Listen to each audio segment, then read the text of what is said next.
توحید الوہیت یہ ہے کہ اللہ تبارک و تعالیٰ کو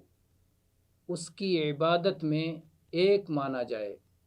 اکیلا اللہ ہی ہر قسم کی عبادات کا مستحق ہے۔ اس بات کو یقینی طور پر جانا جائے کہ وہی حقیقی اور سچا معبود ہے، اور الوہیت کے اندر جو صفات اور جو معانی پائے جاتے ہیں وہ اللہ کے سوا کسی مخلوق کے اندر موجود نہیں ہیں۔ ہر طرح کی عبادت کا تنہا وہی مستحق ہے، اس کے سوا کسی کو کسی طرح کا عبادت کا کوئی حق نہیں ہے۔ جب ایک بندہ اس بات کا علم حاصل کرتا ہے اور اس کا اعتراف کرتا ہے اور اس کا یقین کرتا ہے، اور اپنی ساری عبادتیں چاہے وہ ظاہر ہوں، چاہے وہ باطن ہوں، چاہے وہ جسمانی عبادات ہوں، چاہے وہ مالی عبادات ہوں، ہر طرح کی عبادات کو جب خالص اللہ کے لیے کر دیتا ہے تو گویا وہ توحید الوہیت کو اپنانے والا بندہ ہوتا ہے۔ قرآن کریم میں اور احادیث نبویہ میں اللہ تبارک و تعالیٰ کی توحید عبادت اور توحید الوہیت سے متعلق بے شمار دلائل ہیں اور قسم قسم کے دلائل ہیں۔ اللہ کی کتاب میں کبھی کبھی اس طرح کی توحید کا حکم دیا جاتا ہے، توحید الوہیت کا حکم دیا جاتا ہے، جیسے کہ اللہ تبارک و تعالیٰ نے فرمایا یا ایھا الناس اعبدوا ربکم الذی خلقکم والذین من قبلکم لعلکم تتقون، سورہ بقرہ کی آیت نمبر 21 میں، اے انسانوں تم سب اپنے اس رب کی ہی عبادت کرو جس نے تم کو پیدا کیا ہے اور تم سے پہلے کے لوگوں کو پیدا کیا ہے، تاکہ تم بچ جاؤ، تاکہ تم پرہیزگار ہو جاؤ۔ اور ایسے ہی سورہ نساء کی آیت نمبر 36 میں اللہ تبارک و تعالیٰ نے ارشاد فرمایا وَاعْبُدُوا اللَّهَ وَلَا تُشْرِكُوا بِهِ شَيْئًا، ایک اللہ کی عبادت کرو اور اس کے ساتھ کچھ بھی شرک نہ کرو۔ اور ایسے ہی اللہ تبارک و تعالیٰ نے سورہ اسراء کی آیت نمبر 23 میں ارشاد فرمایا وَقَضَىٰ رَبُّكَ أَلَّا تَعْبُدُوا إِلَّا إِيَّاهُ، اور آپ کے رب نے اس بات کا فیصلہ کیا ہے کہ کسی کی عبادت نہ کرو سوائے ایک اللہ کے۔ تو اس کے علاوہ بھی بہت ساری آیتیں ہیں جن میں اس بات کا حکم دیا گیا ہے کہ صرف ایک اللہ کی عبادت کرو، یعنی توحید الوہیت کو اپناؤ۔ کبھی کبھی اللہ تبارک و تعالیٰ توحید الوہیت کو اس طرح بھی بیان کرتا ہے کہ وہ بتلاتا ہے کہ اس کائنات کو اور جناتوں اور انسانوں کو پیدا کرنے کا مقصد اور پیدا کرنے کی بنیاد یہ ہے کہ وہ سب کے سب صرف ایک اللہ کی عبادت کریں۔ چنانچہ سورہ ذاریات کی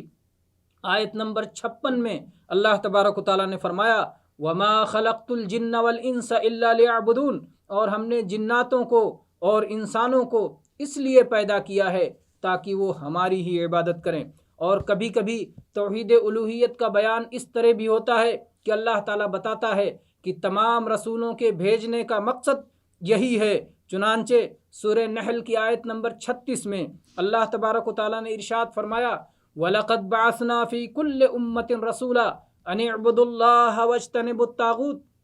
ہم نے تمام قوموں میں رسول بھیجا یہ بتانے کے لیے کہ اے لوگو صرف ایک اللہ کی عبادت کرو اور اللہ کے سوا جن طواغیت کی عبادت کی جاتی ہے ان سب سے دور رہو۔ اور سورہ انبیاء کی آیت نمبر 25 میں اللہ تبارک و تعالیٰ نے ارشاد فرمایا وَمَا أَرْسَلْنَا مِن قَبْلِكَ مِن رَّسُولٍ إِلَّا نُوحِي إِلَيْهِ أَنَّهُ لَا إِلَٰهَ إِلَّا أَنَا فَاعْبُدُونِ، اور اللہ تعالیٰ فرماتا ہے اور ہم نے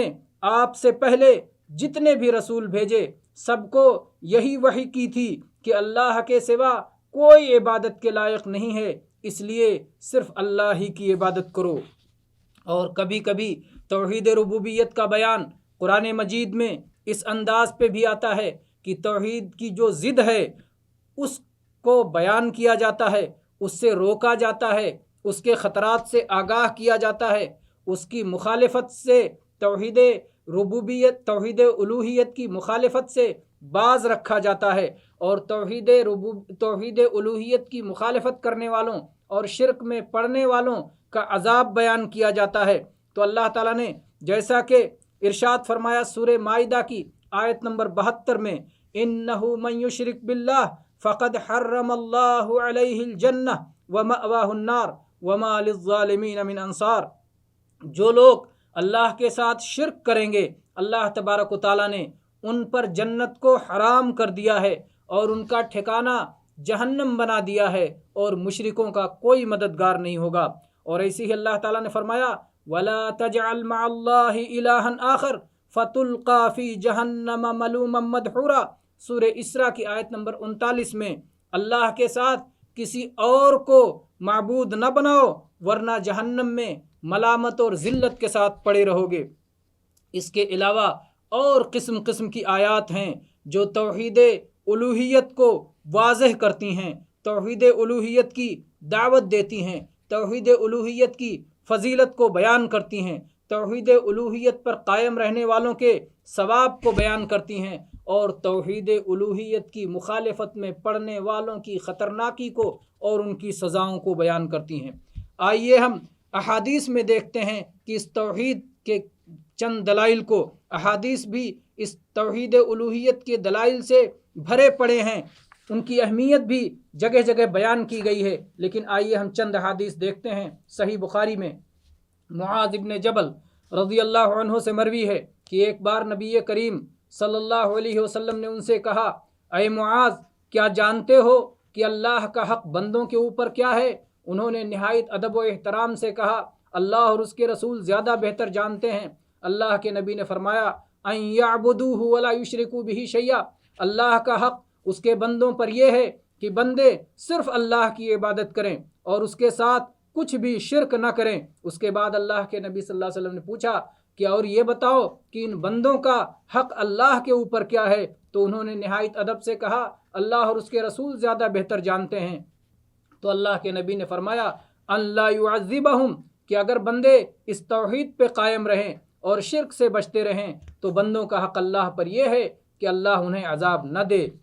دوسری حدیث عبداللہ ابن عباس رضی اللہ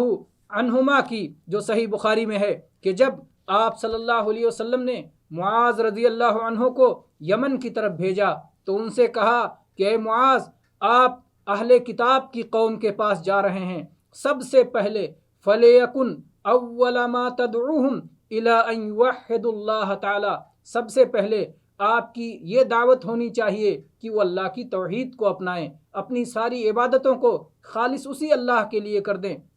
جب وہ اس بات کو جان لیں، اس بات کو سمجھ لیں، اس پر عمل پیرا ہو جائیں، اس کے بعد آپ یہ بتائیے کہ اللہ تبارک و تعالیٰ نے ان پر صلاۃ 5 وقتہ فرض کیا ہے۔ تو صلاۃ 5 وقتہ سے پہلے ہے توحید الوہیت کا اقرار۔ تیسری حدیث جو صحیح بخاری میں عبداللہ ابن مسعود رضی اللہ عنہ سے مروی ہے کہ رسول اللہ صلی اللہ علیہ وسلم نے فرمایا، من مات وهو يدعو من دون اللہ ندا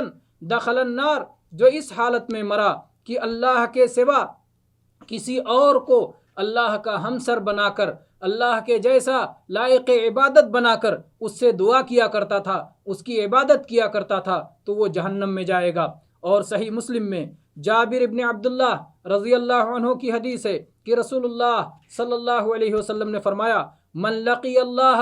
لا یشرک بہ شیئا دخل الجنہ ومن لقیہ یشرک بہ شیئا دخل النار، جس نے اللہ سے اس حالت میں ملاقات کی کہ اللہ کے ساتھ کچھ بھی شرک نہیں کیا کرتا تھا بلکہ اللہ کی توحید پر قائم تھا، تو وہ جنت میں داخل ہوگا، اور جس نے اللہ سے اس حالت میں ملاقات کی کہ اللہ کے ساتھ کچھ بھی شرک کیا کرتا تھا تو جہنم میں جائے گا۔ اس طرح کی اور بھی بہت ساری احادیث ہیں۔ توحید الوہیت یہ بہت اہم ہے، اور یہ تمام انبیاء اور رسولوں کی دعوت کی اساس ہے، بنیاد ہے۔ توحید الوہیت انتہائی عظیم اصول اور کامل اور افضل اصول ہے، جس کی بنیاد پر انسانیت کی اصلاح ہو سکتی ہے۔ اللہ تبارک و تعالیٰ نے جناتوں کو، انسانوں کو اسی توحید الوہیت کی خاطر پیدا فرمایا ہے، اور اسی لیے شریعتیں نازل فرمائی ہیں۔ جب توحید الوہیت کا جہاں وجود رہے گا وہاں صلاح رہے گا، اور جہاں توحید الوہیت نہیں رہے گا، جہاں لوگ شرک میں پڑ جائیں گے، وہاں ہر طرح سے شر و فساد عام ہو جائے گا۔ اسی لیے توحید الوہیت یہ سارے انبیاء کی دعوت کا نچوڑ، سارے انبیاء کی دعوت کا خلاصہ، سارے انبیاء کی دعوت کا عطر، سارے انبیاء کی دعوت کا مکھن، یہ توحید الوہیت ہی ہے۔ سارے انبیاء کی آمد کا مقصد اور ساری کتابوں کے نزول کا مقصد یہی توحید الوہیت ہی ہے۔ اللہ تعالیٰ نے فرمایا وَلَقَدْ بَعَثْنَا فِي كُلِّ أُمَّةٍ رَسُولًا أَنِ اعْبُدُوا اللَّهَ وَاجْتَنِبُوا الطَّاغُوتَ، سورہ نحل کی آیت نمبر 36 میں ہم نے ہر قوم میں رسول بھیجا یہ بتانے کے لیے کہ ایک اللہ کی عبادت کرو اور اللہ کے سوا جن طواغیت کی عبادت کی جاتی ہے ان سے دور رہو۔ اور ایسے ہی سورہ انبیاء کی آیت نمبر 25 میں اللہ تبارک و تعالیٰ نے فرمایا وَمَا أَرْسَلْنَا مِن قَبْلِكَ مِن رَّسُولٍ إِلَّا نُوحِي إِلَيْهِ أَنَّهُ لَا إِلَٰهَ إِلَّا أَنَا فَاعْبُدُونِ، اور ہم نے آپ سے پہلے جتنے رسول بھیجے سب کو پر یہ وحی کی تھی کہ اللہ کے سوا کوئی لائق عبادت نہیں، لہٰذا صرف اللہ ہی کی عبادت کرو۔ قرآن مجید نے مختلف مقامات پر اس بات کو بیان کیا گیا ہے کہ یہ سارے انبیاء کی دعوت کی بنیاد تھی، دعوت کی کنجی تھی، یہیں سے وہ اپنی دعوت کا آغاز کیا کرتے تھے۔ اپنی قوموں کو وہ اخلاص کی طرف اور ایک اللہ کی عبادت کی طرف، توحید الوہیت ہی کی طرف دعوت دیا کرتے تھے۔ چنانچہ آپ سورہ اعراف پڑھیں، اللہ نے فرمایا وَإِلَىٰ عَادٍ أَخَاهُمْ هُودًا قَالَ يَا قَوْمِ اعْبُدُوا اللَّهَ مَا لَكُم مِّنْ إِلَٰهٍ غَيْرُهُ۔ عاد نے قوم عاد کی طرف اللہ تبارک و تعالیٰ نے ان کے نبی ہود کو بھیجا، جنہوں نے بتایا کہ اے میری قوم کے لوگو، صرف ایک اللہ کی عبادت کرو، اللہ کے سوا کوئی عبادت کے لائق نہیں ہے۔ اور ایسے ہی اللہ نے فرمایا وَإِلَىٰ ثَمُودَ أَخَاهُمْ صَالِحًا قَالَ يَا قَوْمِ اعْبُدُوا اللَّهَ مَا لَكُم مِّنْ إِلَٰهٍ غَيْرُهُ۔ قوم سمود کی طرف ان کے بھائی صالح کو بھیجا، انہوں نے اپنی قوم سے کہا اے میری قوم کے لوگو، صرف ایک اللہ کی عبادت کرو، اس ایک اللہ کے سوا تمہارے لیے کوئی بھی عبادت کے لائق نہیں ہے۔ اور ایسے ہی اللہ نے فرمایا وَإِلَىٰ مَدْيَنَ أَخَاهُمْ شُعَيْبًا قَالَ يَا قَوْمِ اعْبُدُوا اللَّهَ مَا لَكُم مِّنْ إِلَٰهٍ غَيْرُهُ۔ مدین شہر میں ان کے بھائی شعیب کو بھیجا اور انہوں نے اپنی قوم سے کہا اے میری قوم کے لوگو، صرف ایک اللہ کی عبادت کرو، اللہ کے سوا کوئی بھی عبادت کے لائق نہیں ہے۔ ان آیات کی روشنی میں یہ بات بہت واضح طور پر کھل کر سامنے آ جاتی ہے کہ سارے انبیاء کی دعوت کا بنیادی نقطہ اور سارے انبیاء کی دعوت کی کنجی اور سارے انبیاء کی دعوت کا آغاز اسی توحید الوہیت سے ہوا کرتا تھا۔ توحید الوہیت کی اہمیت اس سے سمجھ میں آتی ہے۔ اللہ تبارک و تعالیٰ سے دعا ہے کہ اللہ تبارک و تعالیٰ ہمیں توحید الوہیت کو سمجھنے اور اسے اپنی زندگیوں میں برتنے کی توفیق عطا فرمائے، اور توحید الوہیت کے خلاف جو شرک ہے اس سے اللہ ہماری حفاظت فرمائے۔ آمین۔ وآخر دعوانا ان الحمد للہ رب العالمین وصلی اللہ علی نبینا وسلم۔